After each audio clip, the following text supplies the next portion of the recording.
नमस्कार। जया लिटरेचर में आप सबका बहुत बहुत स्वागत है। वाचन स्वर मेरा अर्थात जयंती त्यागी का है। प्रस्तुत है मुंशी प्रेमचंद जी द्वारा रचित गोदान का प्रथम भाग।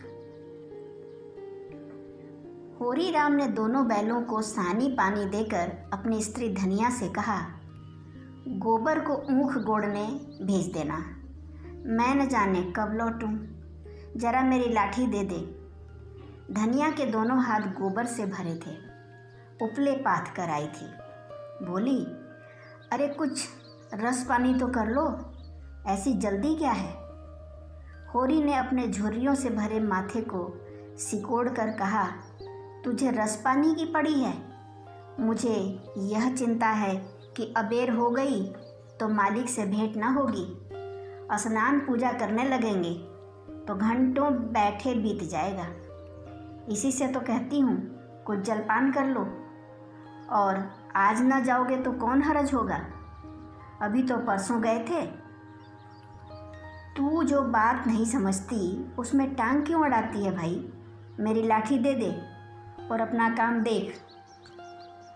यह इसी मिलते जुलते रहने का प्रसाद है कि अब तक जान बची हुई है, नहीं कहीं पता न लगता कि किधर गए। गांव में इतने आदमी तो हैं, किस पर बेदखली नहीं आई, किस पर कुड़की नहीं आई। जब दूसरे के पाँवों तले अपनी गर्दन दबी हुई है तो उन पाँवों को सहलाने में ही कुशल है। धनिया इतनी व्यवहार कुशल न थी। उसका विचार था कि हमने जमींदार के खेत जोते हैं तो वह अपना लगान ही तो लेगा, उसकी खुशामद क्यों करें, उसके तलवे क्यों सहलाएं। यद्यपि अपने विवाहित जीवन के इन 20 वर्षों में उसे अच्छी तरह अनुभव हो गया था कि चाहे कितनी ही कतर ब्योंत कर लो, कितना ही पेट तन काटो, चाहे एक एक कौड़ी को दांत से पकड़ो, मगर लगान का बेबाक होना मुश्किल है। फिर भी वह हार न मानती थी और इस विषय पर स्त्री पुरुष में आए दिन संग्राम छिड़ा रहता था। उसकी 6 संतानों में अब केवल 3 जिंदा हैं। एक लड़का गोबर कोई 16 साल का और 2 लड़कियां सोना और रूपा 12 और 8 साल की।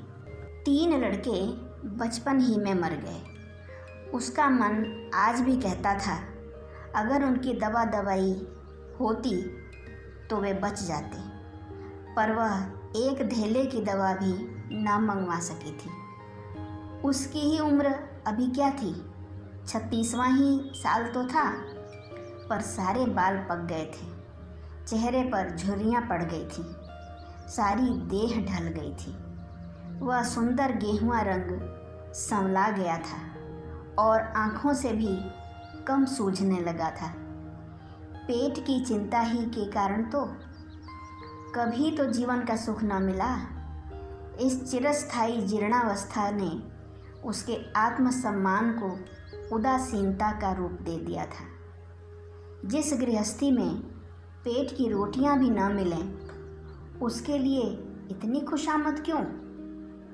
इस परिस्थिति से उसका मन बराबर विद्रोह किया करता था और 2-4 घुड़कियाँ खा लेने पर ही उसे यथार्थ का ज्ञान होता था। उसने परास्त होकर होरी की लाठी, मिर्जई, जूते, पगड़ी और तम्बाकू का बटुआ लाकर सामने पटक दिए। होरी ने उसकी ओर आंखें तरेर कर कहा, क्या ससुराल जाना है जो 5 पोशाक लाई है। ससुराल में भी तो कोई जवान साली सलहज नहीं बैठी है जिसे जाकर दिखाऊं।